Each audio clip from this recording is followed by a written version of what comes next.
साहित्य पाठोपाठ महाराष्ट्रातील साहित्य क्षेत्रातील सर्वोच्च संस्था असणाऱ्या महाराष्ट्र साहित्य परिषदेच्या पंचवार्षिक निवडणुकीची रणधुमाळी सुरू झाली आहे। मात्र यंदाची निवडणूक ही दोन विद्यमान पदाधिकारी परस्परांविरोधात लढवत आहेत।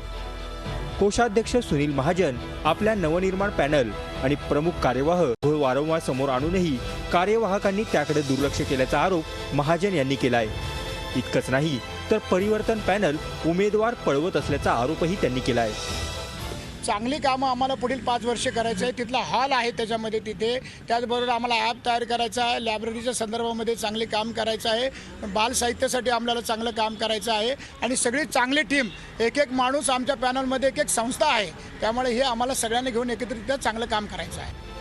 सदोष मतपत्रिकेला आपण एकटेच जबाबदार नसल्याचं सांगत प्रमुख कार्यवाह प्रकाश पायगुडे यांनी महाजनांचे आरोप फेटाळलेत। पत्रकार आहेत, त्याच्याचबरोबर अतिशय उत्तम संयोजक आहेत, लेखक आहेत, साहित्यिक आहेत आणि संयोजक आहेत। त्यामुळे आमचं पॅनल, आम्ही असं म्हणतो की आमचं हे परिपूर्ण असं पॅनल आहे आणि सर्वसमावेशक आहे की ज्याच्या योगे आम्ही निवडून आल्यानंतर संस्थेचं जे काही व्हायचं ते चांगलंच होईल। सार्वत्रिक निवडणुकीत दिसणारं चित्र आता साहित्य क्षेत्रातल्या निवडणुकीतही दिसतंय। याशिवाय विद्यमान अधिकारीच एकमेकांच्या कार्यपद्धतीवर आरोप प्रत्यारोप करत असल्यानं महाराष्ट्र साहित्य परिषदेच्या भविष्यातील कामकाजांवर शंका उपस्थित करण्यात येते।